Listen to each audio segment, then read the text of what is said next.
दी और स्वयं दीवार में समा गई और दीवार फिर जुड़कर पहले जैसी हो गई। मंत्री यह सब देखकर स्तब्ध रह गया। अब उसने यह बात राजा को बता देना ही ठीक समझा। जब उसने राजा को यह कांड बताया तो उसे भी घोर आश्चर्य हुआ। उसने कहा कि मैं स्वयं अपनी आंखों से यह सब देखना चाहता हूँ। उसने फिर मछुआरे से कहा कि ऐसी ही 4 मछलियां और ले आओ। मछुआरा बोला, अब मैं 3 दिन से पहले मछलियां लाने में असमर्थ हूँ। चूंकि सारी घटना अद्भुत थी, इसलिए राजा ने मछुआरे पर कुछ जोर नहीं डाला। 3 दिन बाद उसने फिर वैसी ही 4 मछलियां लाकर राजा को दी। राजा ने खुश होकर उसे 400 अशर्फियां और दी। अब बादशाह ने मंत्री से कहा कि बावर्चिन को हटा दो और तुम खुद मेरे सामने इन मछलियों को पकाओ। मंत्री ने मछलियां पकाना शुरू किया। जब एक और लाल होने पर मछलियों को पलटा गया तो एक बार फिर दीवार फट गई, किंतु इस बार उसमें से सुंदरी नहीं निकली, बल्कि गुलामों जैसा कपड़ा पहने हाथ में एक हरी भरी छड़ी लिए एक रहस्यमयी आदमी निकला। रहस्यमयी आदमी ने बड़े कठोर और भयावह स्वर में पूछा, मछलियों, क्या तुम अपने वचन पर अब भी स्थिर हो? मछलियां अपने सरों को उठाकर बोली, हम उसी बात पर स्थिर हैं। उस व्यक्ति ने कड़ाही उलट दी और स्वयं दीवार के छेद में घुस गया और दीवार पहले की तरह जुड़ गई। ये बादशाह ने मंत्री से कहा, यह अद्भुत घटना मैंने स्वयं देखी है, वरना मैं इस पर विश्वास न करता।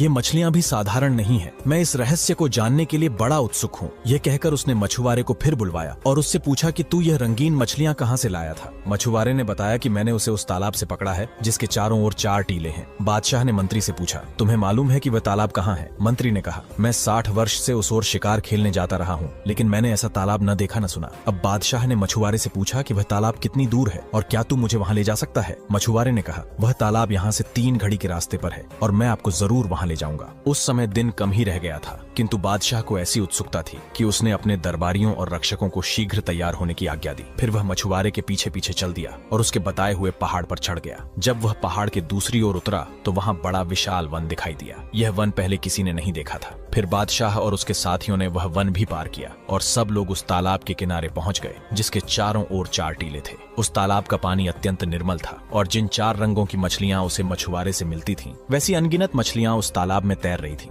बादशाह का आश्चर्य और बढ़ा। उसने अपने दरबारियों और सरदारों से पूछा कि तुम लोगों ने पहले भी इस तालाब को देखा है या नहीं? उन सब ने कहा कि हम लोगों ने इस तालाब को देखना तो दूर, इसके बारे में सुना भी नहीं। बादशाह ने कहा कि जब तक मैं इस तालाब और इसकी रंगीन मछलियों का रहस्य अच्छी तरह समझ नहीं लूंगा, यहाँ से नहीं जाऊंगा। तुम सब लोग भी यहाँ डेरा डालो। उसकी आज्ञानुसार दरबारियों और रक्षकों के डेरे तालाब के चारों ओर पड़ गए। रात होने पर उसने मंत्री को अपने डेरे में बुलाया और कहा, मैं इस भेद को जानने के लिए अति उत्सुक हूँ कि उस बावर्ची खाने में रहस्यमयी गुलाम कैसे आया और उसने मछलियों से कैसे बात की, और यह भी जानना चाहता हूँ कि यह तालाब जिसे किसी ने नहीं देखा था अचानक कहाँ से आ गया। मैं अपने कौतूहल को दबा नहीं पा रहा हूँ, इसलिए मैंने सोचा कि मैं अकेले ही इस रहस्य का पता लगाने जा रहा हूँ। तुम यहीं रहो। प्रातःकाल जब दरबारी यहाँ पर दरबार के लिए आए तो उनसे कह देना कि बादशाह बीमार हो गए हैं और कुछ दिन यहीं पर शांतिपूर्वक रहना चाहते हैं। यह कहकर सारे दरबारियों और रक्षकों को राजधानी